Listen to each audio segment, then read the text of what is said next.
துதிக்கிறோம், ஸ்தோத்தரிக்கிறோம். இந்த நாளிலேயும் உம்முடைய வார்த்தையை கேட்குற இந்த அற்புதமான நேரத்துக்கு நாங்கள் வந்திருக்கிறோம். ஆண்டவர் எங்களோடு பேசுவீராக, உம்முடைய வார்த்தைகளை அனுப்பி தருவீராக. இயேசுவின் வல்லமை எங்களோடு கூட இருந்து எங்களை நடத்தட்டும். இயேசுவின் நாமத்தில் பிதாவே, ஆமேன், ஆமேன், ஆமேன். உட்காருவோம். என்னோடு கூட சேர்ந்து அப்போஸ்தலர் நடபடிகள் 20ஆம் அதிகாரத்தை எடுத்துக்கொள்ளலாம். அப்போஸ்தலர் நடபடிகள் 20ஆம் அதிகாரத்தை எடுத்துக்கொள்ளுங்கள். எல்லாரும் எடுத்துக்கொள்ளுங்கள். நம்ம எல்லாரும் சேர்ந்து ஒரே ஒரு வசனத்தை படிக்க போகிறோம். 35வது வசனத்தை நாம் எல்லாரும் இணைந்து வாசிக்க போகிறோம். 20ஆம் அதிகாரம் 35வது வசனத்தை வாசிக்க போகிறோம். இப்படி பிரயாசப்பட்டு பலவீனரை தாங்கவும் வாங்குகிறதை பார்க்கிலும் கொடுக்கிறதே பாக்கியம் என்று கர்த்தராகிய இயேசு சொன்ன வார்த்தைகளை நினைக்கவும் வேண்டும் என்று எல்லா விதத்திலையும் உங்களுக்கு காண்பித்தேன். அப்போஸ்தலனாகிய பவுல் ஒரு குறிப்பிட்ட ஜனங்களை கூடி வரச் செய்து அந்த ஜனங்களுக்கு சில முக்கியமான காரியங்களை இந்த அதிகாரத்தில் சொல்லுவதை பார்க்கிறோம். இந்த இடத்துல தான் பவுல் ஒரு காரியத்தை குறிப்பிடுகிறார். இயேசு சொன்னதாக இந்த இடத்துல சொல்றார். இயேசு சொன்னது என்ன என்று அவர் இங்கே குறிப்பிடுகிறார். வாங்குகிறதை பார்க்கிலும் கொடுக்கிறதே பாக்கியம் என்று கர்த்தராகிய இயேசு சொன்ன வார்த்தையை நினைக்கவும் வேண்டும் என்று எல்லா விதத்திலையும் உங்களுக்கு காண்பித்தேன் என்றான். இந்த இடத்துல சொல்லப்பட்டிருக்கிற இவைகள் உலகத்தாருடைய பார்வையிலே கொஞ்சம் வித்தியாசமாக தெரியும். உலகத்தாருடைய பார்வையிலே கொஞ்சம் வேறு மாதிரி தெரியும். ஏனென்றால் உலகம் எதை பாக்கியமாக நினைக்குது? வாங்கிறத பாக்கியமாக நினைக்குது. எதுவாக இருந்தாலும் வாங்குகிறவர்கள் பாக்கியவான்கள் அப்படின்ற கோணத்தில் உலகம் இருக்கு. எனவே தான் வீட்டை வாங்கணும், நகையை வாங்கணும், சொத்தை வாங்கணும், அதை வாங்கணும், இதை வாங்கணும், அதை வாங்கணும், இதை வாங்கணும். அப்படி வாங்குவது தான் பாக்கியம் என்று இந்த உலகம் நினைக்குது. ஆனால் இயேசு என்ன சொன்னார்னு இந்த இடத்துல போட்டிருக்குன்னா, வாங்குவதை விட it's more blessing to give them to receive. வாங்கிறத பார்க்கிலும் கொடுப்பது பெரிய பாக்கியம் அப்படின்னு இயேசு சொன்னதாக இந்த இடத்துல பவுல் சொல்றார். இதை எல்லாருக்கும் சொல்லலை பவுல், ஏன்னா எல்லாரும் இதை ஏற்றுக்கிற மாட்டாங்க. இது யாருக்கு சொல்லப்பட்ட வார்த்தை என்பதை நாம் அறிந்து கொள்வதற்கு இதே அதிகாரத்தில் 17ஆம் வசனம் 18ஆம் வசனத்துக்கு வரணும். இந்த 2 வசனத்திலே இது யாருக்காக சொல்லப்பட்டது என்று இந்த இடத்துல இந்த வசனத்திலே நம்ம பார்க்க முடியும். மிலேத்துவிலிருந்து அவன் எபேசுவுக்கு ஆள் அனுப்பி, பக்கத்தில் உள்ள ஒரு ஊர் மிலேத்து, எபேசுவுக்கு ஆள் அனுப்பி சபையில் உள்ள சிலரை வர வைக்கிறான். அவர்கள் யாரு? சபையின் மூப்பர்கள். அப்படின்னா யாருன்னா சபையில் உள்ள மூத்த விசுவாசிகள், ஆவிக்குரிய நிலைமையிலே தேறினவர்கள். இவர்களை அழைக்கிறான். அவர்கள் தன்னிடத்தில் வந்த பொழுது அவர்களை நோக்கி பல காரியங்களை அவன் ஆவிக்குரிய ரீதியிலே சொல்லி வருகிறான். அப்படி சொல்லி வரும்போது தான் ஒரு வார்த்தை இப்படி சொல்லப்பட்டிருக்கிறதை நாம் 35வது வசனத்தில் படிக்கிறோம். வாங்கிறத பார்க்கிலும் கொடுப்பது. இது எல்லாருக்கும் பொருந்தாது. இது யாருக்கு சொல்லப்பட்ட வார்த்தை? ஆவிக்குரியவர்களுக்கு, ஆவிக்குரிய உன்னதமான நிலைமையிலே இருக்கிறவர்களுக்கு. ஏனென்றால் உலகம் வாங்குவது பாக்கியம் அப்படின்னே சொல்லி பழகி இருக்கு. இயேசு சொல்றாரு, வாங்குவது பாக்கியமா இருக்கலாம், அதை விட எது பாக்கியம்? கொடுப்பது பெரிய பாக்கியம். இப்படி சொன்ன ஆண்டவர், தேவனுடைய பிள்ளைகள் ஒரு 7 காரியத்தை மற்றவர்களுக்கு நம்மால் கொடுக்க முடியும் அப்படின்னு சில காரியங்களை நமக்கு அவர் போதிச்சிருக்கிறார். நான் சொல்ல போகிற இந்த 7 காரியத்தில் சில காரியங்களை நீங்கள் ஏற்கனவே கொடுத்து கொண்டிருக்கலாம். சில காரியங்களை நீங்கள் கொடுக்க வேண்டும் என்று நீங்கள் அறியாமல் கூட இருக்கலாம். அப்படியானால் நான் கொடுக்க வேண்டிய காரியங்கள் என்ன, நான் எவைகளை கொடுக்க வேண்டும் என்று ஆண்டவர் போதிச்சிருக்கிறார் என்று இந்த முழு வேதாகமத்திலையும் ஆரம்பத்திலிருந்து கடைசி வரைக்கும் பார்த்தோம்னா ஒரு தேவனுடைய பிள்ளை கொடுக்கக்கூடிய 7 காரியத்தை இந்த வேதம் நமக்கு சூட்டி காண்பிக்கிறது. அவைகளை வரிசையாக சொல்லிவிட்டு அடுத்து அவைகள் என்னென்ன என்று சொல்லி நான் சொல்லுகிற இந்த காரியங்கள் பூமிக்குரியவர்களுக்கு அல்ல, ஆவிக்குரிய குழந்தைகளுக்கும் அல்ல. ஆவிக்குரிய நிலைமையிலே வளர்ந்தவர்களுக்கு, உன்னதமானவர்களுக்கு, ஆவிக்குரிய பிள்ளைகளுக்கு இது கண்டிப்பாக அறிந்து கொள்ள வேண்டிய ஒரு சத்தியம். அது ஒன்று, நாம் கொடுக்கக்கூடிய ஒன்று மத்தேயு 5ஆம் அதிகாரம் 14 முதல் 16 வரைக்கும் உள்ள வசனங்கள். அதை நீங்கள் படித்து பார்த்தீங்கன்னா, நீங்கள் வெளிச்சத்தின் பிள்ளைகள், நீங்கள் உலகத்துக்கு வெளிச்சமாக இருக்கிறீர்கள், எனவே நீங்கள் எல்லாருக்கும் வெளிச்சம் கொடுங்கள் என்று இயேசு தன்னுடைய மலைப்பிரசங்கத்திலே அங்கிருந்தவங்களுக்கு ஆண்டவர் போதித்தார். நாம் கொடுக்கக்கூடிய முதல் காரியம் வெளிச்சம் கொடுங்கள் அப்படின்னு போதிச்சார். இரண்டாவதாக ஒரு தேவனுடைய பிள்ளை கொடுக்கக்கூடிய இரண்டாவது காரியம் லூக்கா 3:8, மத்தேயு 3:8, இந்த 2 இடத்துல போட்டிருக்கு. நீங்கள் கொடுக்கக்கூடிய இரண்டாவது, மனம் திரும்பினால் மனம் திரும்புதலுக்கு ஏற்ற கனிகளை கொடுங்கள். மனம் திரும்புதலுக்கு ஏற்ற கனிகளை கொடுங்கள். மூன்றாவதாக யோவான் 12ஆம் அதிகாரம் 17ஆம் வசனத்தில் போட்டிருக்கு. யோவான் 12:17 வாசிக்கிறோம். அன்றியும் அவரோடு கூட இருந்த ஜனங்கள் அவர் லாசருவை கல்லலில் இருந்து வெளியே வரவழைத்து அவனை உயிரோடு எழுப்பினார் என்று சாட்சி கொடுத்தார்கள். எனவே ஒரு தேவனுடைய பிள்ளை சாட்சி கொடுக்கணும் அவரை குறித்து. ஒன்று, வெளிச்சம் கொடுக்கணும். இரண்டாவது, கனி கொடுக்கணும். மூன்றாவது, சாட்சி கொடுக்கணும். நான்காவதாக அப்போஸ்தலர் 3:6 போட்டிருக்கு. அப்போஸ்தலர் 3:6 நம்ம படிக்கிறோம். வெள்ளியும் பொன்னும் என்னிடத்தில் இல்லை, என்னிடத்தில் உள்ளதை உனக்கு கொடுக்கிறேன். அன்றைக்கு பேதுரு சொன்ன கொடுத்தாரு பாருங்க, அதை இங்க இருக்கிற தேவனுடைய பிள்ளைகள் எல்லாரும் கொடுக்கணும்னு ஆண்டவர் எதிர்பார்க்கிறார். அன்றைக்கு பேதுரு பிறவி சப்பானிக்கு கொடுத்தது என்ன? தன்னிடத்தில் இருந்த ஆண்டவர் நமக்கு செய்த அந்த அற்புதமான வல்லமையை மூலமாக அவனுடைய வாழ்க்கையில ஒரு பெரிய மாற்றத்தை பேதுரு கொடுத்தான். அதை இங்க இருக்கிற நீங்க எல்லாரும் கொடுக்கணும்னு ஆண்டவர் எதிர்பார்க்கிறார். அதை கொடுப்பது எப்படி, இதெல்லாம் பின்னாடி நான் வரிசையாக இதை குறித்து நான் உங்களோடு கூட பகிர்ந்து கொள்வேன். ஒன்று, வெளிச்சம். 2, கனி. 3வது, சாட்சி. 4வது, உங்களிடத்தில் இருப்பது. 5வதாக 6:35 லூக்கால போட்டிருக்கு. லூக்கா 6:35 நம்ம வாசிக்கிறோம். இவ்விதமாக அங்கே சொல்லப்பட்டிருக்கிறதை நாம் கவனிக்கிறோம். உங்கள் சத்துருக்களை சிநேகியுங்கள், நன்மை செய்யுங்கள், கைமாறு கருதாமல் என்ன கொடுங்கள்? கடன் கொடுங்கள் அப்படின்னு சொல்லியிருக்கார். ஒருவேளை நான் சொல்றது ஒரு சிலருக்கு கொஞ்சம் வித்தியாசமாக தெரியலாம். அதை குறித்து நான் பின்னாடி சொல்லுவேன். நாம் எல்லாரும் இதை கொடுப்பதற்கு ஆண்டவரால் கட்டளையிடப்பட்டிருக்கிறோம் அல்லது போதிக்கப்பட்டிருக்கிறோம் என்பதை நீங்கள் அறிந்து கொள்ளும். அடுத்தபடியாக 6வதாக நீதிமொழிகள் 28:27 வாசிக்கிறோம். அங்கே சொல்லப்பட்டிருக்கிறது, தரித்திரருக்கு கொடுங்கள், ஏழைகளுக்கு கொடுங்கள். தரித்திரருக்கு கொடுப்பவன் தாழ்ச்சி அடையான், தன் கண்களை ஏழைகளுக்கு விளக்குறவனுக்கு அநேக சாபங்கள் வரும். இதுவரைக்கும் எவ்வளவு பார்த்துருக்கோம்? 6 காரியத்தை நம்ம பார்த்துருக்கோம். 7வதாக 2 கொரிந்தியர் 8ஆம் அதிகாரம் 1லிருந்து 3வது வசனத்தில் வரைக்கும் நாம் படிக்கும்போது, உங்களால் முடிந்த அளவு தேவனுடைய ராஜ்யம் கட்டப்படுவதற்கு கர்த்தருக்காக நீங்கள் கொடுங்கள். வரிசையா சொல்லுங்க. கொடுக்க வேண்டியது என்னது? வெளிச்சம் கொடுங்கள். அடுத்து கனி கொடுங்கள். 3வது சாட்சி கொடுங்கள். 4வதாக உங்களிடம் உள்ளதை கொடுங்கள். 5வதாக கடன் கொடுங்கள். 6வதாக தரித்திரருக்கு கொடுங்கள். 7வதாக கர்த்தருக்கு கொடுங்கள்.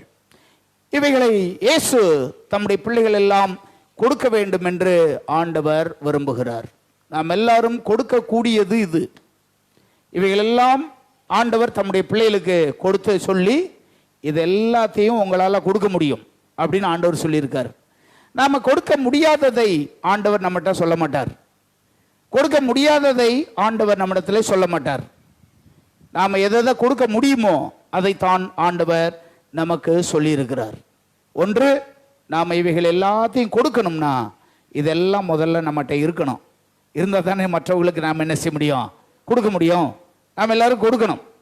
முதல்ல ஆண்டவர் சொன்னார், நீங்கள் எல்லாரும் வெளிச்சம் கொடுங்கள். யோவான் 5ஆம் அதிகாரம் 14, 15, 16 வாசிங்க. யோவான் 5ஆம் அதிகாரம் 14, 15, 16 வசனம் வாசிங்க. அதற்கு பின்பு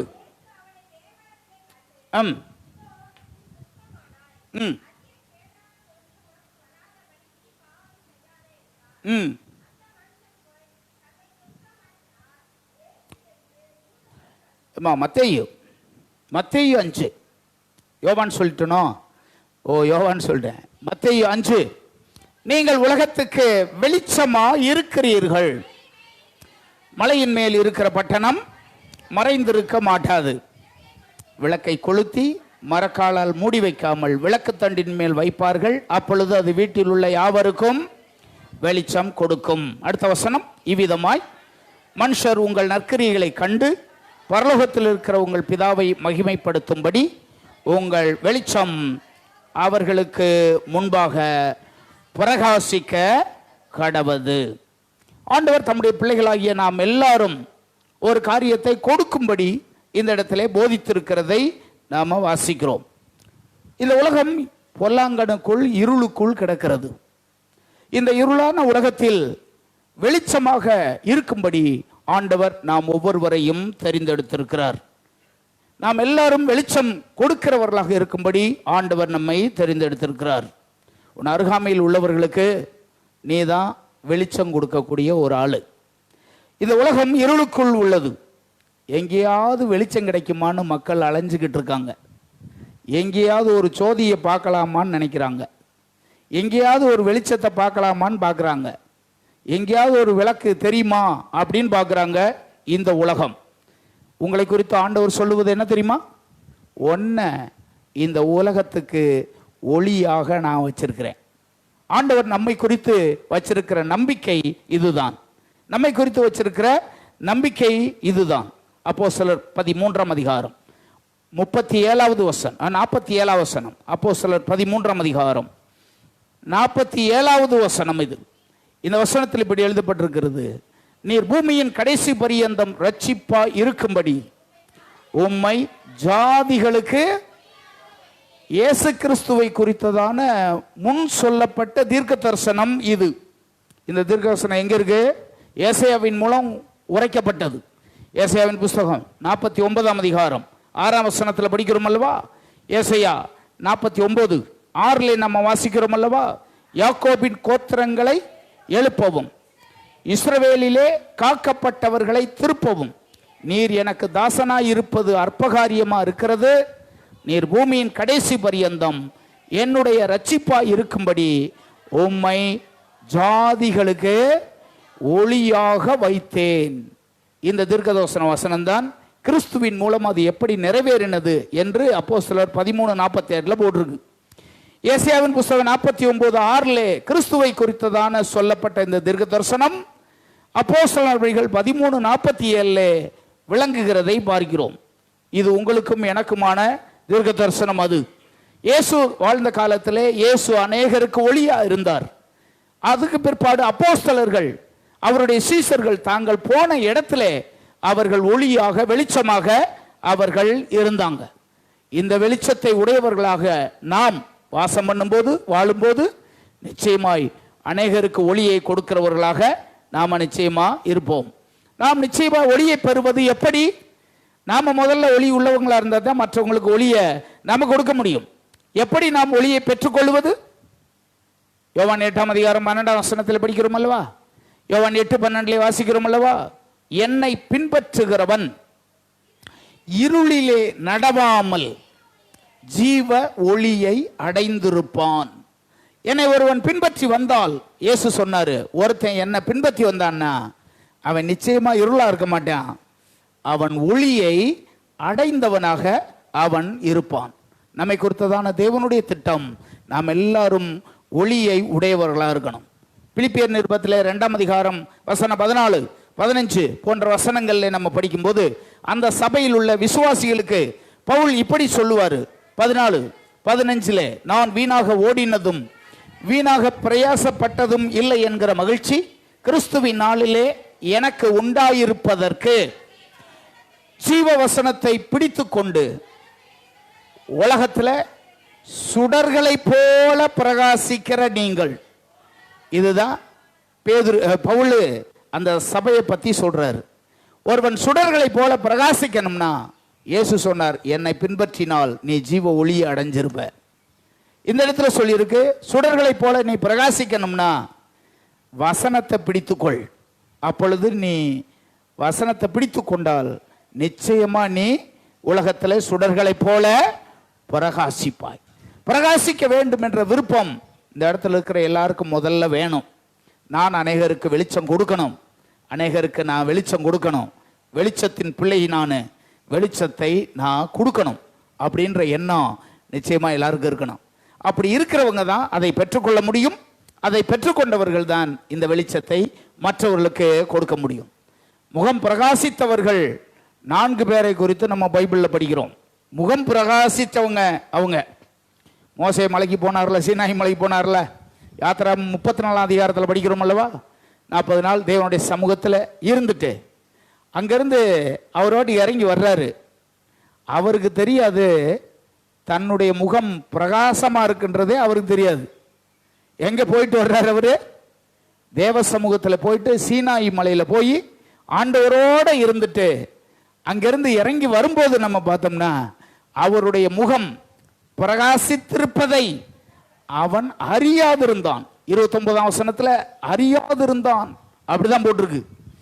அவன் பாட்டுக்கு சாதாரணமாக எப்பவும் போல என்ன செய்யறான்? வர்றான். எப்பவும் போல வர்றான்.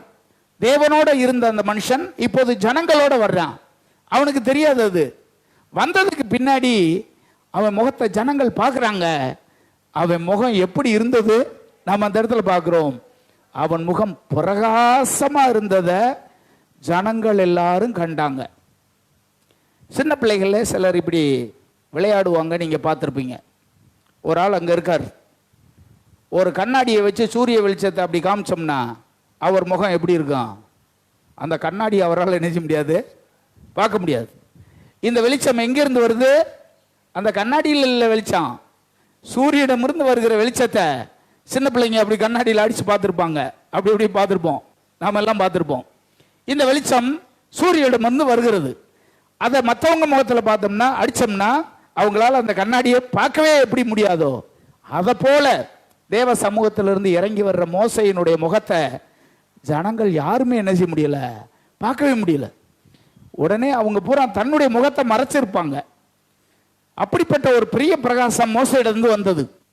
அப்பொழுது அவங்களே சொல்லியிருப்பாங்க, ஐயோ உங்கள் முகத்தை நாங்கள் பார்க்க முடியல அப்படின்னு சொல்லியிருப்பாங்க. உடனே அவன் என்ன செய்தான்? அங்கே கீழே போட்டிருக்கு அடுத்த வசனம் 30, 31, 32 போன்ற வசனங்களை பார்க்கும்போது ஒரு பெரிய துணியை எடுத்து அவன் தன்னுடைய முகத்தை மறைத்து கொண்டான். அப்படிதான் அங்கே போட்டிருக்கு. அப்படிப்பட்ட அந்த பிரகாசம் அவன்கிட்ட எப்படி வந்தது அப்படின்னா, இரவும் பகலும் 40 நாள் தேவனோடு கூட அவன் இருந்தான். நீங்களும் நானும் அப்படி பிரகாசிக்க வேண்டும் என்பது தேவனுடைய திட்டம். அது யோவான் ஸ்நானகனை குறித்து பைபிளில் போட்டிருக்கல. யோவான் 5ஆம் அதிகாரம் 35ஆம் வசனத்திலே நம்ம படிக்கிறோம் அல்லவா. அவன் எரிந்து பிரகாசிக்கிற, அப்படிதான் யோவான் ஸ்நானகனை குறித்து போட்டிருக்கு. எரிந்து பிரகாசிக்கிற விளக்காரந்தான் அப்படிதான் போட்டிருக்கு. அப்போஸ்தலர்கள் 6ஆம் அதிகாரம் 15ஆம் வசனத்தில் பார்க்கிறோம். 6:15 வாசிக்கிறோம். ஸ்தேவானை குறித்து அங்கு எழுதப்பட்டிருக்கிறது. ஆலோசனை சங்கத்தில் உட்கார்ந்திருந்த அனைவரும் அவன் மேல் நோக்கமா இருந்து அவன் முகம் தேவ தூதனுடைய முகம் போல இருந்தது, அதை பார்த்தாங்கன்னு போட்டிருக்கு. அதே போல யோவான் 17ஆம் அதிகாரம், மத்தேயு 17ஆம் அதிகாரம் 1ஆம் வசனத்திலே மறுரூப மலையிலே இயேசு பேதுருவையும் யாக்கோபையும் யோவானையும் கூட்டிட்டு கொண்டு போய் அவர்களுக்கு முன்பாக மறுரூபமானார் அப்படின்னு நம்ம பார்க்கிறோம். அங்கே நடந்தது என்ன? அவருடைய முகம் பிரகாசித்தது, சூரியனை போல பிரகாசித்தது. இதெல்லாம் வாசிக்கும் போது இதெல்லாம் நம்ம வாஞ்சிக்கணும், இதெல்லாம் நம்ம விரும்பணும். நான் ஒளி கொடுக்கணும்னா நான் ஒளியை உடையவனா இருக்கணும். மற்றவங்களுக்கு நான் ஒளி கொடுக்கணும்னா இந்த மாதிரியான பிரகாசம் எனக்குள்ளே பிரகாசிக்கணும். அப்படி இருக்கும் பட்சத்தில் அநேகருக்கு நான் ஒளியை கொடுக்க முடியும், அநேகருக்கு நான் வெளிச்சத்தை கொடுக்க முடியும். பைபிளில் சங்கீதம் வாசிக்கிறோம்ல, 34:5 சங்கீதத்தில் வாசிக்கிறோம் அல்லவா. நம்ம எல்லாருக்கும் தெரிஞ்ச வசனம் தானே அது. அவர்கள் அவரை நோக்கி பார்த்து பிரகாசத்தை அடைந்தார்கள். எனவே இயேசு நம்ம எல்லாரையும் பார்த்து சொல்றாரு, நீங்க இந்த உலகத்துக்கு வெளிச்சமா இருக்கிறீர்கள். நீ இருக்கிற இடத்துல நீதான் அந்த ஜனங்களுக்கு ஒளி கொடுக்கக்கூடிய ஒரு விளக்கு. நீ இருக்கிற இடத்துல நீ தான் அவங்களுக்கு வெளிச்சம் கொடுக்கணும். எங்கேயாவது வெளிச்சம் கிடைக்காதா அப்படின்னு பார்க்குறாங்க.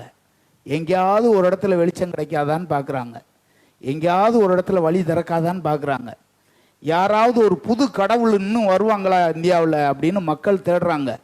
யாராவது கடவுள்னு யாராவது வருவாங்களான்னு தேடுறாங்க. யாராவது என் வாழ்க்கையில் ஒளி விளக்கை ஏற்றுவாங்களான்னு பார்க்குறாங்க.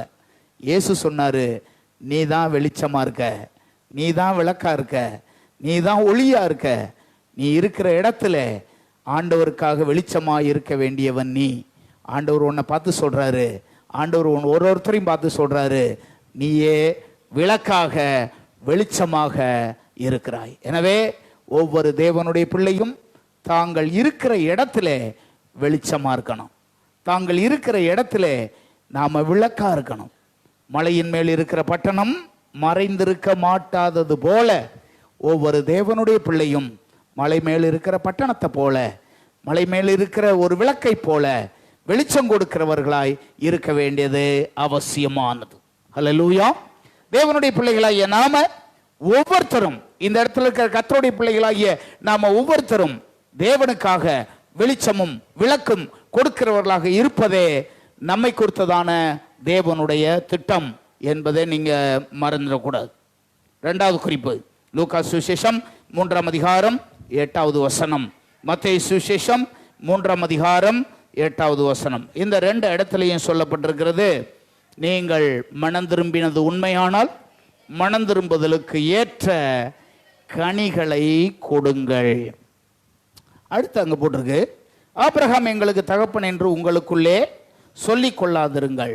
இதனுடைய அர்த்தம் என்னவென்றால், நாங்க பல ஆண்டுகளாக கிறிஸ்துவை பின்பற்றுகிறோம் என்று சொல்லாதீங்க. நாங்க பல ஆண்டுகளாக இந்த இயேசுவை வணங்கி வருகிறோம் என்று மேன்மை பாராட்டாதீங்க. எங்க அப்பா கிறிஸ்தவர், எங்க தாத்தா கிறிஸ்தவர் அப்படின்னு சொல்லி நீங்க மேன்மை பாராட்டாதீங்க. பல ஆண்டுகளாக நாங்கள் இதை தேடி வருகிறோம் என்று நீங்க மேன்மை பாராட்டாதீங்க. நீங்க உண்மையிலே மனம் திரும்பி இருந்தீங்கன்னா உங்கள் அனுதின ஜீவியத்தில் மனம் திரும்புதலுக்கு ஏற்ற கனிகளை கொடுங்கள். இதை எப்படி கண்டுபிடிப்பது? எபேசியர் 5ஆம் அதிகாரத்தை திருப்பிக் கொள்ளுங்கள். எபேசியர் 5ஆம் அதிகாரம் திருப்பிக்கப்பா. தம்பி யாராவது ஒரு ஆள் வாசி, 9ஆம் வசனம் படி. வாசிப்பட்டக்குனே எபேசியர் வாசி 5:9 படி. ஆவியின் கனி சகல நற்குணத்திலும் நீதியிலும் உண்மையிலும் விளங்கும். ஆவியின் கனியை குறித்து இந்த இடத்துல நம்ம படிக்கிறோம். ஆவியின் கனி என்னிடத்தில் இருக்கிறதா என்பதை நாம் எப்படி அறிந்து கொள்வது? என்னிடத்தில் ஆவியின் கனி இருக்கா? அதை எப்படி தெரிஞ்சுக்கலாம்னா, நம்முடைய குணாதிசயங்களை வச்சு கண்டுபிடிக்கணும். அதில் தான் போட்டிருக்கு, ஆவியின் கனி எப்படி விளங்கும்? சகல நற்குணத்திலும் நீதியான வாழ்க்கையிலும் உண்மையிலும் அது விளங்கும் அப்படின்னு போட்டிருக்கு. என்னுடைய குணங்களை நானே சீர்தூக்கி பார்க்கிறேன், என்னுடைய வாழ்க்கையை சீர்தூக்கி பார்க்கிறேன், என்னுடைய நிலைமையை சீர்தூக்கி பார்க்கிறேன். சகல நற்குணம், நீதி, உண்மை, இவைகளில் தான் என்னுடைய ஆவியின் கனிகள் விளங்கும். நாம நல்ல கனி கொடுக்கணும்னா, சங்கீதத்தில் நம்ம படிக்கிறோம் அல்லவா, துன்மார்க்கருடைய 1வது வசனம், வசனம் 3லே நம்ம வாசிக்கிறோம், அவன் நீர்க்கால்கள் ஓரமாய் நடப்பட்டு தன் காலத்தில் தன் கனியை தந்து, தன் காலத்தில் தன் கனியை தந்து இலையுறுதராதிருக்கிற. அப்படி இருக்கணும்னா அந்த 1வது வசனம் 2வது வசனத்தில் உள்ளதெல்லாம் நம்முடைய வாழ்க்கையில் இருக்கணும். துன்மார்க்கருடைய ஆலோசனையில் நடவாமல், பாவிகளுடைய வழிகளில் நில்லாமல், பரியாசக்காரன் உட்காரும் இடத்தில் உட்காராமல், கர்த்தருடைய வேதத்தில் இரவும் பகலும் அவருடைய வேதத்தில் தியானமாய் இருக்கிற அவனை தான் 3வது வசனத்தில் போட்டிருக்கு. நீர்க்கால்கள் ஓரமாய் நடப்பட்டு தன் காலத்தில் தன் கனியை தந்து அப்படின்னு போட்டு. இதை முதல்ல நம்ம எல்லாரும் வாஞ்சிக்கணும். நல்ல கனி கொடுக்க அப்படிப்பட்ட மரமா நான் இருக்கணும் ஆண்டவரே அப்படின்னு நம்ம வாஞ்சிக்கணும். நல்ல கனி கொடுக்கிற மரமாய் இருக்க வேண்டும் என்று ஆண்டவர் விரும்பித்தான் நம்மை கொண்டு வந்து இந்த இடத்துல சேர்த்திருக்கிறார். இந்த இடத்துல ஆண்டவர் நம்மை கொண்டு வந்து சேர்த்ததனுடைய உண்மையான காரணம் என்னவென்றால், நாம் உண்மையிலும் நீதியிலும் சகல நற்குணத்திலும் பெறுகிறவர்களாக இருக்க வேண்டும் என்றுதான் ஆண்டவர் இந்த சபையில் கொண்டு வந்து நம்மை சேர்த்திருக்கிறார். சில காலம் கனி கொடுத்து வாழ்க்கையினுடைய பிற்பகுதியிலே கனி கொடாத சூழ்நிலையும் சிலருக்கு இருக்கலாம். ஆனால் உண்மையிலேயே தேவனிடத்திலே ஸ்தாபிக்கப்பட்டிருக்கிற நிலைத்திருக்கிற ஒருவன், அவனை குறித்து பைபிளில் போட்டிருக்கு, கொஞ்ச காலம் மட்டும் அல்ல, அவன் தொடர்ந்து தேவனுக்காக கனி கொடுக்கிறவனா இருப்பான். தொடர்ந்து கனி கொடுக்கிறவனா இருப்பான். 92 சங்கீதம் 15 வசனத்தில் போட்டிருக்குல்ல, 92:15 பார்க்குறோம் அல்லவா, ஒருவன் கனி கொடுப்பானா அவன் எப்பொழுது கனி கொடுக்கிறானா, முதிர் வயதிலும். அப்படிதான் அங்கே போட்டிருக்கு. கிறிஸ்தவனாய் வந்து அவன்கிட்ட கனிகளே இல்லைன்னு வச்சுக்கோங்க, அது ஒரு மாய்மாலமான ஜீவியம், அது மாய்மாலமான வாழ்க்கை. அது எபேசியர் 5:11 இப்படிப்பட்ட காரியங்களை பவுல் கண்டிக்கிறதை இந்த இடத்துல பார்க்கிறோம். 11 போட்டிருக்கு, கனி அற்ற அந்தகார கிரியைகளுக்கு உடன்படாமல். கனியற்ற அந்தகார கிரியைகள் அப்படின்னு போட்டிருக்கு. 9வது வசனம் படிங்க, அதில் 5:9 பாருங்க. ஆவியின் கனி சகல நற்குணத்திலும் நீதியிலும் விளங்கும் அப்படின்னு 9ஆம் வசனத்தில் போட்டிருக்கு. 11ஆம் வசனத்தில் எப்படி போட்டிருக்கு, கனியற்ற அந்தகார கிரியைகளுக்கு உடன்படாமல். நம்மிடத்தில் ஆண்டவர் கனியை எதிர்பார்க்கிறார். இந்த கனிக்காகத்தான் போதிக்கிறார். இந்த கனிகளில் வாழ்க்கை ஜீவியம் இருக்க வேண்டும் என்பதற்காகத்தான் ஆண்டவர் நம்மோடு போதிக்கிறார். யோவான் 15:2 படிக்கிறோம் அல்லவா, ஒரு தோட்டத்தை குறித்து போட்டிருக்கு. என் பிதா திராட்சை தோட்டக்காரர், நான் மெய்யான திராட்சை செடி, என் பிதா திராட்சை தோட்டக்காரர். இதெல்லாம் அவர் போதிக்கிறார். அடுத்து இப்படி சொல்றாரு. இப்படி சொல்லுவதை நாம இப்படி வாசிக்கிறோம், நாம் வேதத்தில் படிக்கிறோம். அது அதிக கனிகளை கொடுக்கும்படி அதை ஆண்டவர் சுத்தம் பண்ணுகிறார். அப்படிதான் நம்ம பார்க்கிறோம். கனி கொடுக்க வேண்டும் என்று ஆண்டவர் விரும்புகிறாரு. நாம் எல்லாரும் கனி கொடுக்கணும்னு ஆண்டவர் விரும்புகிறாரு. அதற்காக அவர் செய்கிறது என்ன, அவ்வப்போது நம்மை சுத்தம் பண்ணி கொண்டே இருப்பார். நம்மை சுத்தம் பண்ணிக்கிட்டே இருப்பார். தொடர்ந்து ஆலயத்துக்கு வர்றவங்களுக்கு என்னென்ன ஆவிக்குரிய காரியங்கள் கிடைக்கும், இங்கே தான் உனக்கு ஒரு வேலையை ஆண்டவர் உருவாக்குவார். இங்கே தான் வச்சு புத்திமதியை சொல்லுவார். இங்கே தான் உரம் போடுவார். இங்கே தான் நீர்ப்பாய்ச்சல் நடக்கும். இங்கே தான் களை எடுப்பார். இங்கே தான் கிளை நறுக்குவார். இங்கே தான் எல்லா காரியத்தையும் சபையில் வச்சு என்ன செய்வார். எனவே இந்த இடத்துல வச்சு தான் இதெல்லாம் செய்கிறார். இதுக்கு காரணம் என்ன, இதனுடைய நோக்கம் என்ன அப்படின்னா, நல்ல கனி கொடுக்க வேண்டும் என்பதற்காக. நல்ல கனி கொடுக்க வேண்டும் என்பதற்காக. ஒரு விவசாயி இருக்காருன்னா டெய்லி உரம் போட மாட்டார். ஏதாவது ஒரு நாள், அது அவருக்கு தெரியும், குறிப்பிட்ட அந்த நாளில் எனக்கு இதுக்கு உரம் போடணும்னு அவருக்கு தெரியும். அந்த நாளில் அந்த செடி அங்கே இல்லைன்னா அதுக்கு உரம் என்ன செய்யாது, கிடைக்காது. அதை கிளை நறுக்கிற வேலையில் அந்த செடி அங்கே இல்லைன்னா அதை நறுக்க முடியாது. இவைகள் எல்லாம் இருக்கும் போதுதான் அந்த விருட்சமானது நல்ல கனி கொடுக்க முடியும். நம்ம எல்லாருக்கும் தெரியுமல்லவா, ஒரு திராட்சை தோட்டத்துக்கு நடுவில் ஒரு அத்திமரம் இருக்கு. ஒரு திராட்சை தோட்டத்துக்கு நடுவில் இருக்கு அத்திமரம். லூக்கா சுவிசேஷத்தில் நம்ம படிக்கிறோம். அந்த தோட்டக்காரர் ஒரு நாள் வர்றாரு, அந்த மரத்தை பார்க்குறாரு, அதில் இலை இருக்கு, கனி இல்லை.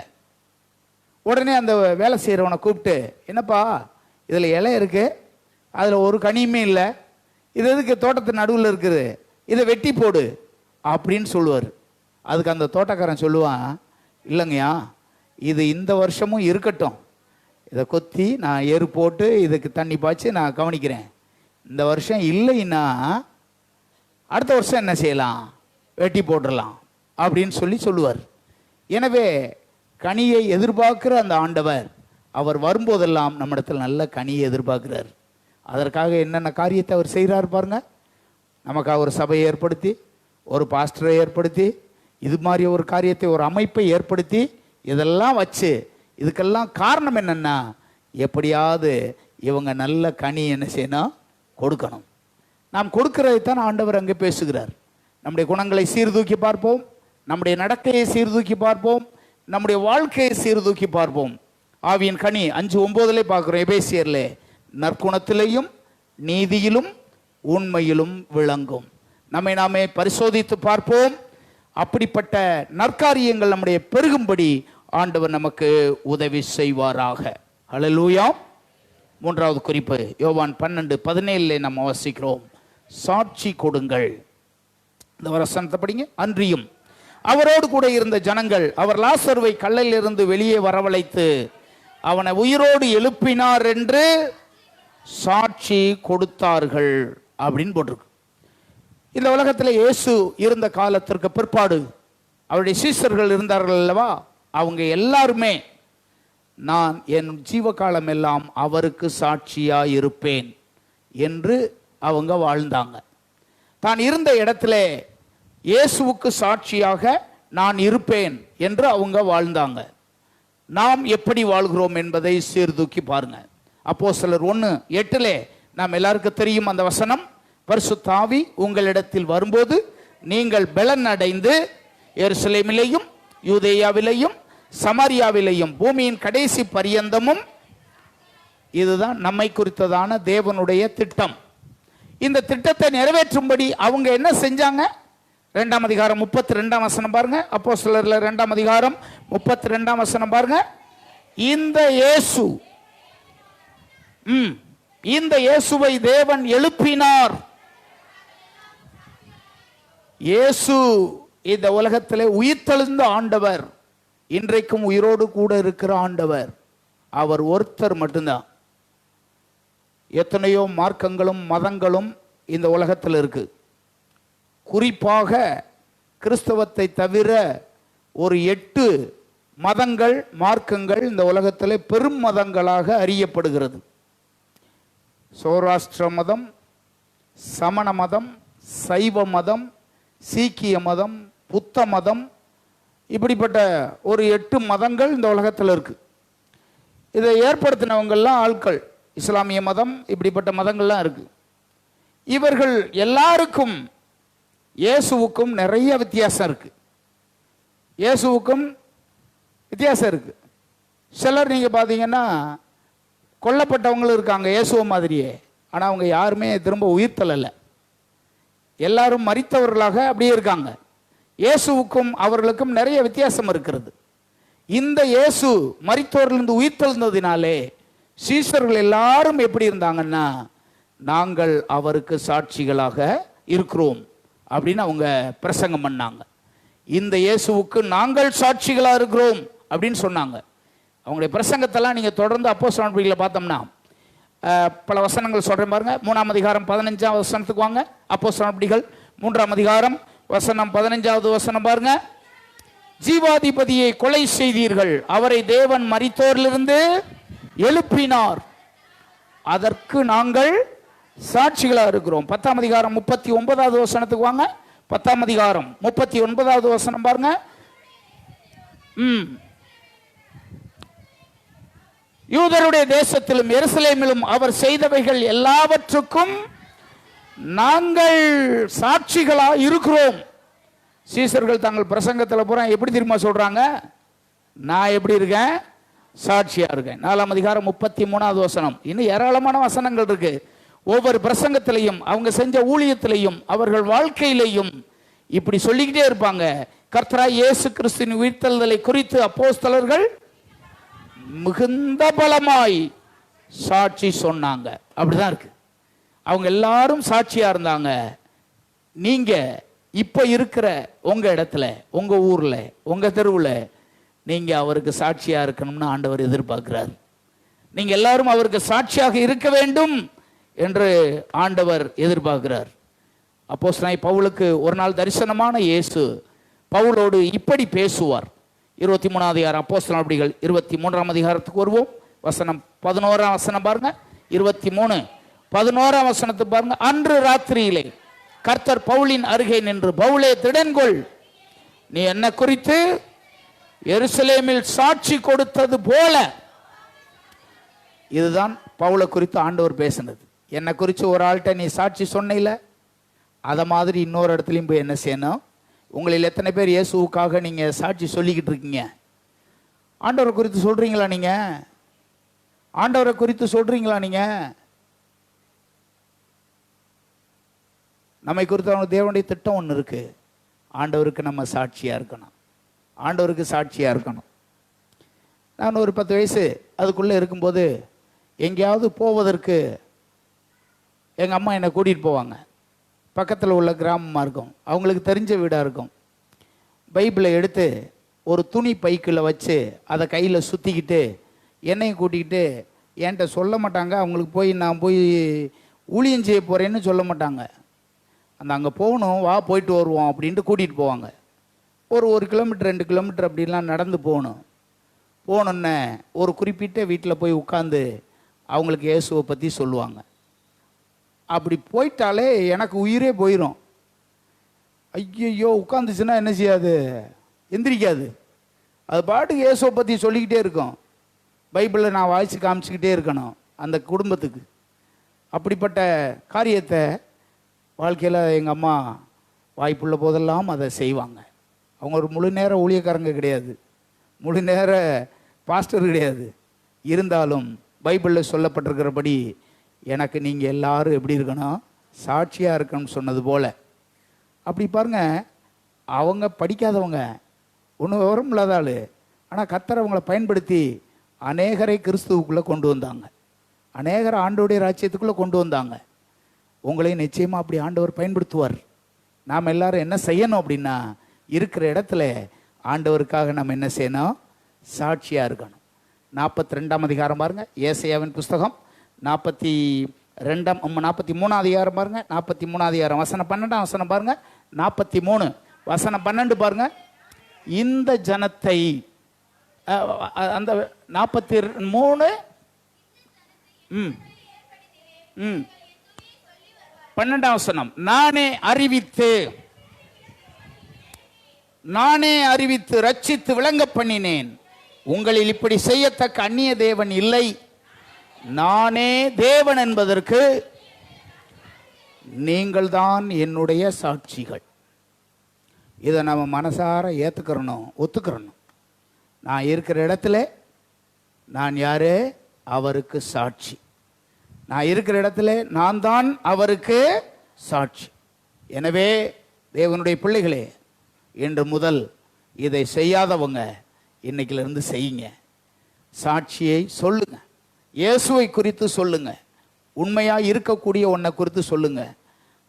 மனிதனுடைய மரணத்தை குறித்தும் அவருடைய நியாயத்தீர்ப்பை குறித்தும், அவரே இந்த உலகத்தின் பாவங்களுக்காக கல்வாரி சிலுவையிலே ரத்த சிந்தி மரித்தார், உயிர்த்தெழுந்தார், வரப்போகிற ராஜாதி ராஜாவாக இருக்கிறார் என்பதை குறித்தும் சாட்சியாக ஜனங்களுக்கு சொல்லுங்க. இதுவே அவர்களுக்கு செய்கிற பெரிய ஊழியம். அது ஆண்டவருக்கு செய்கிற பெரிய ஊழியம் என்ன? அவருடைய ரட்சிப்பு, அவருடைய மரணம், அவருடைய உயிர்த்தெழுதல், அவர் பரலோகத்துக்கு போயிருக்கிறது, வரப்போகிறது, நியாயத்திற்கு வரப்போகிறது. இதை குறித்து நாம் எல்லாரும் ஆண்டவருக்கு சாட்சியாக இருக்கணும். ஆண்டவர் இதைத்தான் நம்மிடத்திலே எதிர்பார்க்கிறார். 4வதாக அப்போஸ்தலர் 3ஆம் அதிகாரம் வசனம் 6வது வசனம். அப்போஸ்தலர் 3ஆம் அதிகாரம் 6வது வசனம். அப்பொழுது பேதுரு, வெள்ளியும் பொன்னும் என்னிடத்தில் இல்லை, என்னிடத்தில் உள்ளதை உனக்கு கொடுக்கிறேன், நசரேனா இயேசுவின் நாமத்தினாலே எழுந்து நட அப்படின்னு போட்டு. இப்போ அப்போஸ்தலனாகிய பவுல் ஒரு காரியத்தை சொல்கிறார். ஒன்று, என்னிடத்தில் இல்லை என்று சொல்கிறார். 2 காரியத்தை இங்கே சொல்றார். 2 என்கிட்ட இல்லை. எது இல்லை? வெளியும் பொண்ணும். ஏன்னா அவன் கேட்குறான் பாருங்க, அவன் என்ன செய்யறான்னா, இதில் ஏதாவது ஒன்று கொடுப்பாங்களான்னு பார்க்குறான். வெள்ளி பொண்ணு காசு பணம் ஏதாவது கொடுப்பாங்களான்னு பார்க்குறான். என்றால் தினந்தோறும் கொண்டு வந்து அங்கே வைப்பாங்க தேவாலய வாசல்ல. வருஷம் எத்தனை வயசு அவனுக்கு? 40 வயசுக்கு மேற்பட்டவன். 40 வயசுக்கு மேற்பட்டவன் அவன். 4ஆம் அதிகாரம் 22வது வசனம் பாருங்க. 4:22 பாருங்க. அப்போஸ்தலர். அப்போ அற்புதமாய் சுஸ்தமாக்கப்பட்ட அந்த மனுஷன் 40 வயசுக்கு மேலே வந்துட்டேன். அவன் டெய்லி அவனை கொண்டு வந்து அங்கே வைப்பாங்க. நைட்டுக்கு தூக்கிட்டு போவாங்க, கொண்டு வந்து வைப்பாங்க. போகிறவங்க வர்றவங்க என்ன செய்வாங்க? பிச்சை போட்டு போவாங்க. அவன் அப்படி ஏதாவது ஒன்று நடக்கணும்னு தான் எதிர்பார்க்குறான். இப்போ பேதுரு என்ன சொல்கிறார் அவனை பார்த்துட்டு, ஏப்பா நீ நினைக்கிறது மாதிரி வெள்ளியும் பொண்ணும் என்னிடத்துல இல்லை. ஒருவேளை அதை கொடுத்தாலும் நீ வாழ்க்கை பூரா இங்கே தான் இருப்ப. இப்போ என்கிட்ட ஒன்று இருக்குது, அதை நான் உனக்கு தர்றேன். இப்படி கொடுக்கறதுனால இன்னைக்கோட இந்த இடத்துக்கு நீ என்ன செய்ய மாட்ட, வரமாட்ட என்று சொல்லி தன்னிடத்தில் ஒன்று இருந்ததை அவன் அறிந்திருந்தான். உங்கள்கிட்ட இருக்கிற வல்லமையை நீங்கள் அறிஞ்சிருக்கீங்களா? உங்கள்கிட்ட என்ன இருக்குன்னு உங்களுக்கு தெரியுமா? தேவன் உங்களிடத்துல என்ன தாளந்து கொடுத்துருக்கிறார் என்பது உங்களுக்கு தெரியுமா? ஆண்டவர் உங்களுக்கு கொடுத்த வல்லமை உங்களுக்கு தெரியுமா? ஆண்டவர் உங்களுக்கு கொடுத்த வரம் உங்களுக்கு தெரியுமா? அப்படி தெரிஞ்சா தானே மற்றவங்களுக்கு நம்ம கொடுக்க முடியும். கொடுத்தா தானே மற்றவங்களுக்கு தெரிய முடியும். நீங்கள் கொடுத்தா தானே மற்றவங்களுக்கு உங்களுக்கு என்ன இருக்குன்னு தெரிஞ்சா தானே மற்றவங்களுக்கு கொடுக்க முடியும். இப்போ உங்களுக்கு தம்பி, இந்த தம்பிக்கு ஒரு சுகமாக்குற வரத்தை ஆண்டவர் கொடுத்துருக்காரு. இது எப்பொழுது எப்படி தெரியும்? வியாதியஸ்தருக்கு போய் ஜெபம் பண்ணா தானே தெரியும். எனக்கு ஆண்டவர் கொடுத்த வரம் என்ன என்பதை நான் கண்டுபிடிக்கணும்னா என்ன செய்யணும் அப்படின்னா, என்னால் முடிஞ்ச அளவு நான் ஊழியத்தை செய்யணும். ஏதாவது ஒரு ஊழியத்தை செஞ்சாத்தான் என்னிலிருந்து அந்த வரம் என்ன செய்யும், வெளிப்படும். எதுவுமே நீ செய்யாமல் இருந்தீங்கன்னு வச்சுக்க, ஆண்டவர் உன்கிட்ட கொடுத்துருந்தா கூட அதை அப்படியே புதைச்சி வச்சது மாதிரி நீ வச்சிருப்ப. அது உனக்கும் தெரியாது, யாருக்கும் பிரயோஜனப்படாது. ஆனால் ஒரு நாள் உன்கிட்ட கொடுத்தவர் கேட்பார். ஒரு இடத்துல 1 தாளந்து, ஒருத்தன்ட்ட 2 தாளந்து, 5 தாளந்து, இப்படி கொடுத்தவர் திரும்பி வந்து கணக்கு கேட்டாரா இல்லையா? கேட்டார். உன்கிட்ட என்ன கொடுத்துருக்காருன்றதை நீ கவனிக்கணும். அப்படி இருந்தால் இந்த பேதுரு செஞ்சது மாதிரி போய் இப்படி சொல்லணும், வெள்ளியும் பொண்ணும் என்னிடத்துல இல்லாமல் இருக்கலாம், ஆனால் உன்கிட்ட ஒன்று இருக்கு. உங்ககிட்ட பெரிய பணம் வசதி இல்லாமல் இருக்கலாம், ஆனால் ஆண்டவர் இலவசமாக ஒரு காரியத்தை உனக்கு சொல்லியிருக்காரு. அந்த காரியத்தை உடையவனாக இருந்து அதை வைத்து கொண்டு அதை மற்றவர்களுக்கு என்ன செய்யணும், கொடுத்து இயேசுவின் பிள்ளையாய் அநேகரை நீ மாற்ற முடியும். அநேகருக்கு மறுவாழ்வு உன்னால் கொடுக்க முடியும். உன்னுடைய வல்லமை என்ன, உன்னுடைய வரங்கள் என்ன, உன்கிட்ட இருக்கிற தாளந்து என்ன, இதை கண்டுபிடிச்சு ஆண்டவருக்காக நீ பயன்படுத்த வேண்டும் என்று ஆண்டவர் விரும்புகிறார். 6வது குறிப்பு. 5வது குறிப்பு லூக்கா சுவிசேஷம் 6ஆம் அதிகாரம் 35வது வசனம். சிநேகியுங்கள், கைமாறு கருதாமல் கடன் கொடுங்கள். ஏற்கனவே சிலர் கடன் கொடுத்திருக்கலாம். ஏற்கனவே இங்கே இருக்கிற சிலர் கடன் வாங்குறவங்களா இருக்கலாம். கொடுக்கிறவங்களும் இங்கே இருக்கலாம், வாங்குறவங்களும் இங்கே இருக்கலாம். ஆனால் நாம் எல்லாரையும் கொடுத்ததான ஒட்டுமொத்தமான ஆண்டவருடைய வாக்குத்தத்தம் என்ன தெரியுமா? உபாகமம் 15:6, 28:12 நாம் எல்லாரையும் குறித்ததான தேவனுடைய வாக்குத்தத்தம் என்ன நமக்கு? உபாகமம் 15:6, 28:12 எப்படி இருக்கு? வாக்குத்தத்தம் என்ன? நம்மை குறித்ததான தேவனுடைய வாக்குத்தத்தம் என்ன? நீ அநேகம் ஜாதிகளுக்கு. இதுதான் நம்மை குறித்ததான தேவனுடைய திட்டம். நம்மை குறித்ததான தேவனுடைய திட்டம் அது. ஆனால் இதற்கு மாறாக வேற ஒரு மாதிரி சிலர் நடந்துக்கிட்டு இருக்கு. சபையில் உள்ள குடும்பங்கள்ல வேற மாதிரி சில இடங்கள்ல நடக்குது. ஆனால் உன்னை குறித்ததான தேவனுடைய திட்டம் என்ன தெரியுமா? அநேக ஜனங்களுக்கு கடன் கொடுப்பாய். இதுதான் உன்னை குறித்ததான தேவனுடைய திட்டம். உலக வங்கி அப்படின்னு சொல்றாங்கல்ல, உலக வங்கி ஒவ்வொரு நாடும் கடன் வாங்குறான். ஒவ்வொரு நாடும் உலக வங்கியிலேருந்து என்ன செய்கிறான்? இந்தியா கவர்மெண்ட் தனியாக கடன் வாங்குது, தமிழ்நாடு கவர்மெண்ட் தனியாக போய் கடன் வாங்குது, இந்தியாவில் உள்ள ஒவ்வொரு மாநிலமும் கடன் வாங்குது. இதில் கடன் கொடுக்குறவங்க பூரா யார் தெரியுமா? யார்கிட்ட ஒரு ஆட்ட இருந்தால் தானே கொடுக்க முடியும். ஆண்டோடைய வார்த்தையின்படி இந்த கடனை பூரா கொடுக்குறவன் இஸ்ரேல்னாக்காரன். இஸ்ரேல்காரன் தான் உலகம் முழுவதுக்கு என்ன செய்கிறான்? கடன் கொடுக்குறான். இதில் சொல்லப்பட்டிருக்கிறது எப்படி நிறைவேறிருக்கு பாருங்க. நீ அநேகம் ஜாதிகளுக்கு இதுதான் தேவன் அவர்களுக்கு கொடுத்ததான வாக்குத்தத்தம். அவர்களுக்கு கொடுத்த அந்த வாக்குத்தத்தம், அநேகம் சாதிகளுக்கு நீ கடன் கொடுப்பாய். இது அன்றைக்கு மாத்திரமல்ல, இந்த இடத்துல இருக்கிற ஒவ்வொரு குடும்பத்துக்கும் இது நடக்கட்டும். இந்த காரியம் இந்த சபையில் இருக்கிற ஒவ்வொரு குடும்பத்துக்கும் அது நடக்கட்டும். நம்ம எல்லாரையும் குறித்தான தேவனுடைய திட்டம் என்ன? அநேகம் சாதிகளுக்கு நாம் கடன் கொடுப்பது.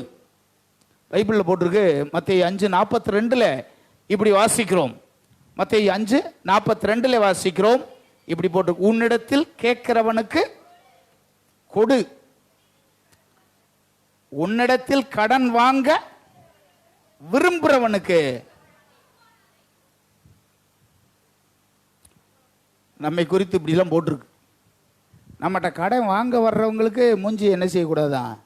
திருப்பக்கூடாது. நம்ம இடத்துல கடன் வாங்க வர்றவங்களுக்கு ஒரு மாதிரி திருப்பிக்கிறக்கூடாது. அப்படிதான் போட்டிருக்கு.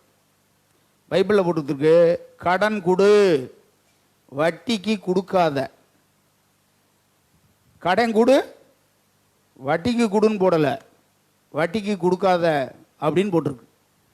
ஆனால் நாம் கடன் கொடுக்குமோ எதுக்கு தான் கொடுக்குறோம்? வட்டிக்கு சிலர் கொடுக்கலாம்.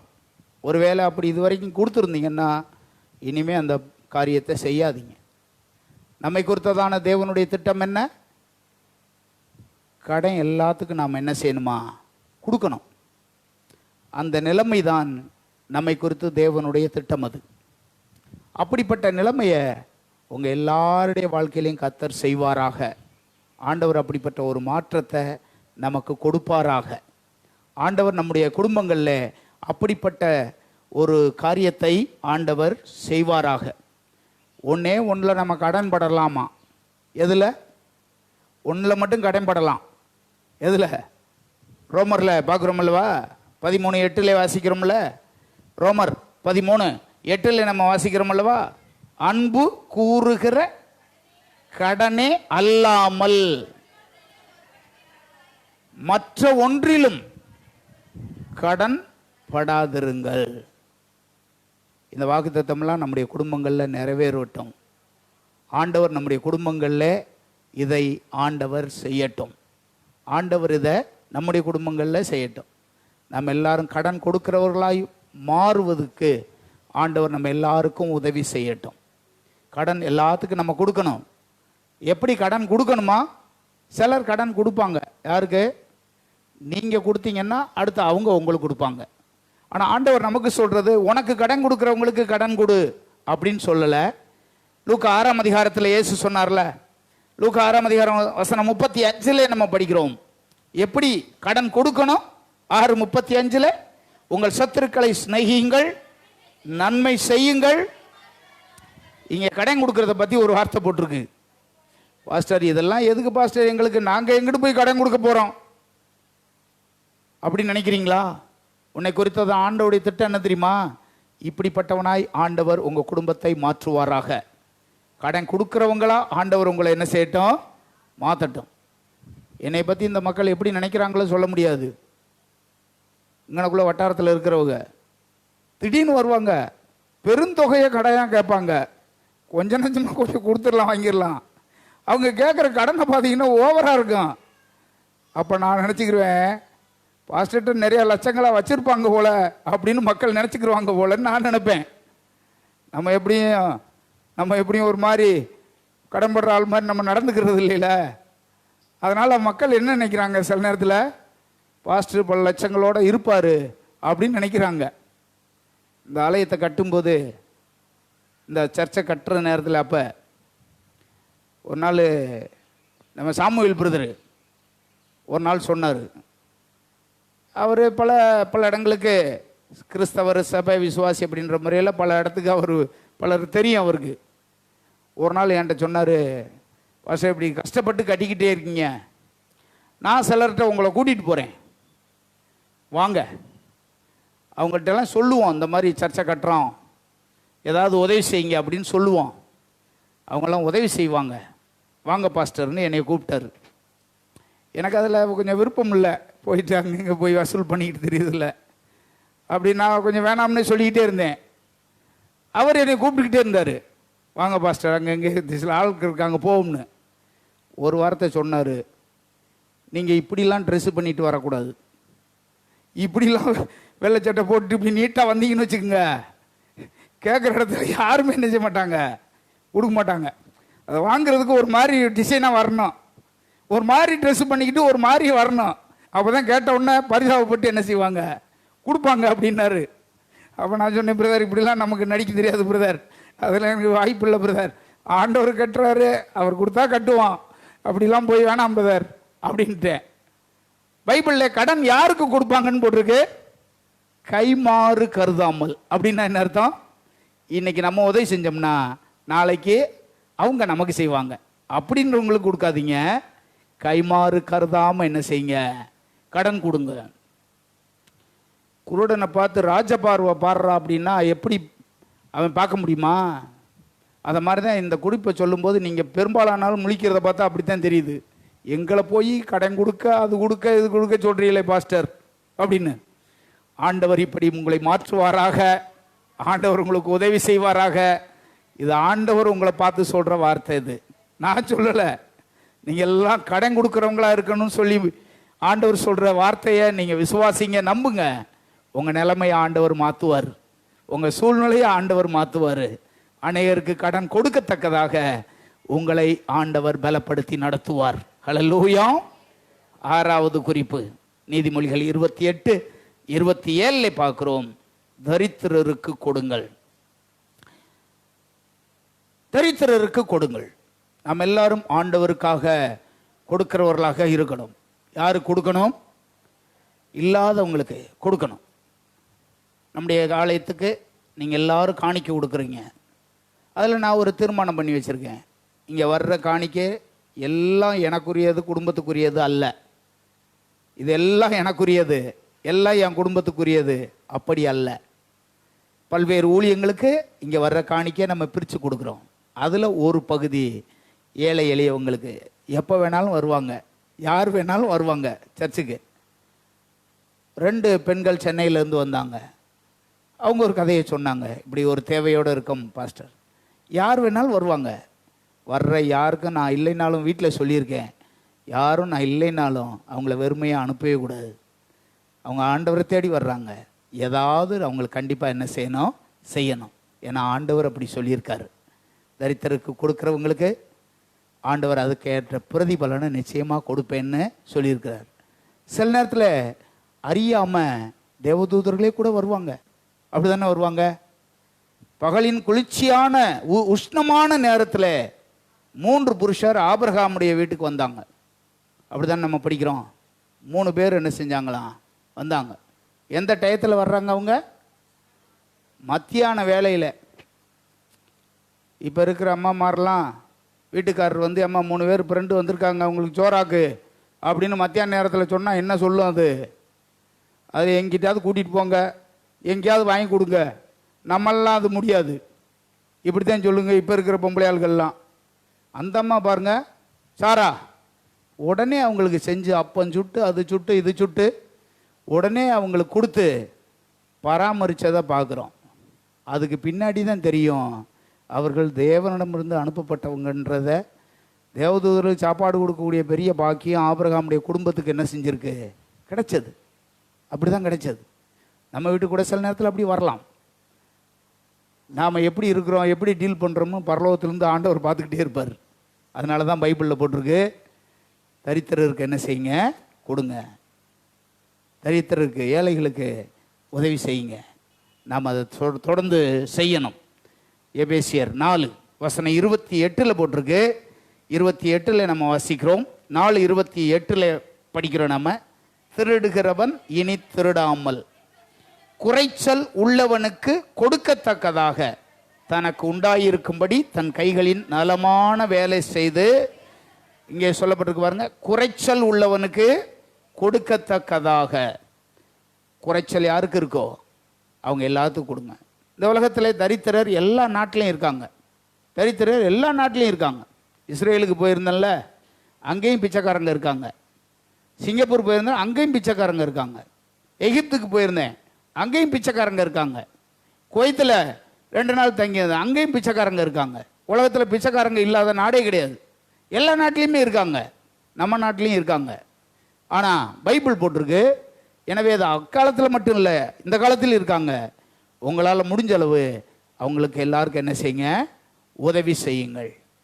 இயேசு அவங்க மேலே ரொம்ப தேவன் கரிசனை உள்ளவராக இருக்கிறார் என்பதை நம்ம அறிந்து கொள்ள முடியும். உபாகமம் 24ஆம் அதிகாரத்தில் படித்தோம்னா ஒரு காரியத்தை குறித்து ஆண்டவர் அங்கே பேசுவார். உபாகமம் 24 வசனம் 19 20 வசனத்தில் இப்படி பேசுவார். இங்கே பாரு, நீ அன்னைக்கு அறுவடை நடக்குது உன்னுடைய வயலில். இந்த அறுவடை நடந்து அதெல்லாம் கட்டி எல்லாத்தையும் கொண்டு வரும்போது ஏதோ ஒரு கட்டை மறந்துட்டு வந்துட்டேன்னு வச்சுக்க. இப்போ ஆண்டவர் என்ன சொல்கிறாரு, அதை எடுத்துக்கொள்ளும்படி திரும்ப அதுக்கு காட்டுக்கு திரும்ப போகாத, கொஞ்சோன்னு வச்சுட்டு வந்துட்ட, ஒரு இதை வச்சுட்டு வந்துட்ட, கொஞ்சம் ஒரு கட்டு ஒரு அரியை அங்கே வச்சுட்டு வந்துட்ட அப்படின்னா அதை எடுத்துகிட்டு வர்றதுக்கு திரும்ப நீ வயலுக்கு போகாதன்றார். ஏன் போகக்கூடாதுன்றது அதுக்கு அடுத்த வசனத்தில் சொல்கிறாரு. வசனம் 15 அதை பாருங்க, 19 நீ உன் பயிரை அறுக்கையில் உன் வயலில் ஒரு அரிக்கட்டை மறதியாய் வைத்து வந்தாயானால் அதை எடுக்கும்படி திரும்பி போக வேண்டாம். உன் தேவனாய கர்த்தர் உன் கை பிரயாசத்தெல்லாம் உன்னை ஆசீர்வதிக்கும்படி அதை பரதேசிக்கும் திக்கற்ற பிள்ளைக்கும் விதவைக்கும் விட்டு விடுவாயாக. போவாசுடைய வயலுக்கு கதிர் பிறக்கிறது தானே வர்றா ரூத்து. தன்னுடைய வேலைக்காரங்களை பார்த்து என்ன சொல்லுவேன், அதை சிந்த விடுங்க, பாவம் அந்த பொண்ணை பொறுக்கிட்டு போகுது அப்படின்னு. அப்படி விட்டானே அந்த போவாஸ் குடும்பத்தை ஆண்டவர் எப்படி தெரியுமா ஆசீர்வதிச்சாரு? எப்படி ஆசீர்வதிச்சாரு? பேரேசின் குடும்பத்தை போல ஆசீர்வதிச்சாராம். 4ஆம் அதிகாரம் 18ஆம் வசனத்தில் போட்டிருக்குன்னு நினைக்கிறேன், ரூத்தின் புஸ்தகத்தில். அது எத்தனை வசனம்? 18ஆம் வசனம். 4:18 பார்க்கிறோம். பேரேசின் சந்ததியின் வரலாறு அப்படின்னு அங்க ஆரம்பிக்கும். பேரேஸ் எஸ்ரோமை பெற்றான், எஸ்ரோம் ராமை பெற்றான், ராம் அமினதாபை பெற்றான், அமினதோம் நகசோனை பெற்றான், நகசோன் சல்மோனை பெற்றான், சல்மோன் போவாஸை பெற்றான், போவாஸ் ஓபேதை பெற்றான், ஓபேஸ் ஈசாயை பெற்றான், ஈசாய் தாவீதை பெற்றான். இதில் ஒரு சத்தியம் இருக்கு. இந்த 18 முதல் உள்ள வசனங்கள்ல இந்த ஒரு சின்ன காரியத்தை செஞ்சான் பாருங்க அந்த போவாசு. என்ன காரியம் அவன் செஞ்சது? என்ன, அந்த பாவம் அனாத பிள்ளையா வந்திருக்குப்பா, மோவாப் இந்த பெண்ணு, அது பிறகிட்டு போகுதுப்பா, கொஞ்சம் விட்டுருங்கப்பா அப்படின்னு ஒரு வார்த்தையை சொன்னான் பாருங்க. ஆண்டவர் அவனை ராஜாவாகும்படி ஆண்டவர் உதவி செஞ்சிட்டாரு. அவன் சந்ததியிலே தாவீதை கர்த்தர் கொடுத்தாரு. அவன் சந்ததியிலே ராஜாக்கள் பிறக்கும்படி ஆண்டவர் உதவி செஞ்சாரு. இதெல்லாம் கதையானது அல்ல. இதெல்லாம் யாருக்கு ஆண்டவர் செய்கிறாரு? தாராளமாய் நடந்து கொள்ளுங்க. ஆண்டவர் உங்கள் குடும்பத்தையும் பிள்ளைகளையும் ஆண்டவர் அப்படி ஆசீர்வதிப்பார். நீங்கள் எப்படி வாழுங்க? தாராளமாக நடந்து கொள்ளுங்க. தரித்திரருக்கு உதவுங்க. உங்களால் முடிஞ்ச உதவிகளை மற்றவர்களுக்கு செய்யுங்க. ஆண்டவர் நிச்சயமாய் உதவி செய்வார். ஹல்லேலூயா. கடைசியாக 7வது குறிப்பு, கர்த்தருக்காக கொடுங்கள். வெளிச்சம் கொடுங்கள், கனி கொடுங்கள், சாட்சி கொடுங்கள், கடன் கொடுங்கள், உன்னிடத்தில் உள்ளதை கொடுங்கள். அடுத்து நாம் பார்க்கிறோம், உங்களிடத்தில் என்ன இருக்கிறதோ அதை கொடுங்கள், கடன் கொடுங்கள், தரித்திரருக்கு கொடுங்கள், கடைசியாக கர்த்தருக்கு கொடுங்கள். 2 கொரிந்தியர் 8ஆம் அதிகாரம் 1ஆம் வசனம் 2ஆம் வசனம் 3ஆம் வசனத்தில் படிக்கிறோம். நாம அங்கே விதமாய் சொல்லப்பட்டிருக்கிறது, அன்றியும் சகோதரரே, மக்கதோனியா நாட்டு சபைகளுக்கு தேவன் அருளின கிருபையை உங்களுக்கு அறிவிக்கிறோம். அவர்கள் மிகுந்த உபத்திரவத்தினாலே சோதிக்கப்படுகையில் கொடிய தரித்திரம் உடையவர்களாக இருந்தும் தங்கள் பரிபூர்ண சந்தோஷத்தினாலே மிகுந்த உதாரத்துவமாய் கொடுத்தாங்க. இங்கே ஒரு சபை ஆண்டவருக்காக கொடுத்ததாம். அந்த சபையில் உள்ள மக்கள் எப்படிப்பட்டவங்க போட்டிருக்கு? கொடிய தரித்திரம் உடையவங்களா இருந்தாங்க. கொடிய தரித்திரம் உடையவங்களா இருந்தும் எப்படி கொடுத்தாங்கன்னு போட்டிருக்கு? பரிபூரண சந்தோஷமா, பரிபூர்ண சந்தோஷமாய் மிகுந்த உதாரத்துவமாய் அவங்க கொடுத்தாங்க. அதுக்கு அடுத்த வசனம் பாருங்க, அடுத்த வசனம் பாருங்க. அவர்கள் தங்கள் திராணிக்கு தக்கதாகவும் தங்கள் திராணிக்கு மிஞ்சியும் கொடுக்க தாங்களே மனதுள்ளவர்களாக இருந்தார்கள் என்பதற்கு இந்த வேலை செய்கிறதுல பார்த்தீங்கன்னா ஒரு அம்மா 5000 ரூபா காணிக்க கொடுத்தாங்க. உண்மையில் பார்த்தீங்கன்னா ரொம்ப கஷ்டப்படுற குடும்பம், எப்படி தான் சேர்த்து வச்சாங்கன்னு தெரியல. இங்கே இருக்காங்க, ஆண்டவர் அதை கேட்ட பலனை நிச்சயமாக கொடுப்பார். இதில் சாதாரணமாக அவங்க கொடுக்க முடியாது. பல தேவைகளோடு இருக்கிறவங்க, ஐயோ பல தேவையோடு இருக்கிறோம்மா, எப்படி நான் அவங்ககிட்ட ஒன்றும் கேட்கல, இருந்தாலும் அவங்க கொடுத்ததை நான் நினைக்கிறேன், நானே இப்படி நினைக்கும் போது ஆண்டவர் நிச்சயமாக அதெல்லாம் பார்ப்பார். அதை கொஞ்சம் கொஞ்சமாக சேர்த்து வச்சு தான் கொடுத்துருக்க முடியும். இதெல்லாம் ஆண்டவர் பார்க்குறாரு. இந்த மக்கதனியா சபையை குறித்து பவுல் இங்கே எழுதுறாரு. அவங்க எல்லாரும் கொடிய தரித்திரம் உடையவங்களாக இருந்தாலும் உதாரத்துவமா சந்தோஷமா ஆண்டவருக்கு என்ன செஞ்சாங்களா? கொடுத்தாங்க. அதை குறித்து 3வது வசனத்தில் சொல்றாரு, தங்கள் திராணிக்கு தக்கதாகவும் திராணிக்கு மிஞ்சியும் கொடுக்க அவங்கள்ட்ட மனம் இருந்தது. அந்த மனதுக்காக கர்த்தரை துதிக்கிறேன், அந்த மனதுக்காக கர்த்தரை துதிக்கிறேன். பலருக்கு வாஞ்சை இருக்கும், எப்படியாவது கொடுக்கணும்னு. உங்கள் வாஞ்சையை ஆண்டவர் நிறைவேற்றுவார். பலருக்கு எனக்கு அதுக்காக வாஞ்சையும் பிரயாசமும் உங்களில் அநேகருக்கு இருக்கலாம். இருந்தாலும் அந்த வாஞ்சையை ஆண்டவர் நிச்சயமாய் நிறைவேற்றுவார். இங்கே இருக்கிற அநேக குடும்பங்கள் ஆண்டவருக்காக நிறைய காணிக்க கொடுக்குற குடும்பங்கள் நீங்கள்லாம். அதற்காக கர்த்தரை துதிக்கிறேன். ஆண்டவர் அதற்கேற்ற பிரதிபலனை உங்களுக்கு நிச்சயமாக கட்டளையிடுவார். ஆண்டவர் உங்களுக்கு கொடுக்குற எல்லா காரியத்திலையும் ஆண்டவருக்கு அவங்களால முடிஞ்ச காரியத்தை செய்கிறீங்கல்ல, இந்த காரியங்கள் எல்லாத்தையும் ஆண்டவர் பார்க்குறாரு.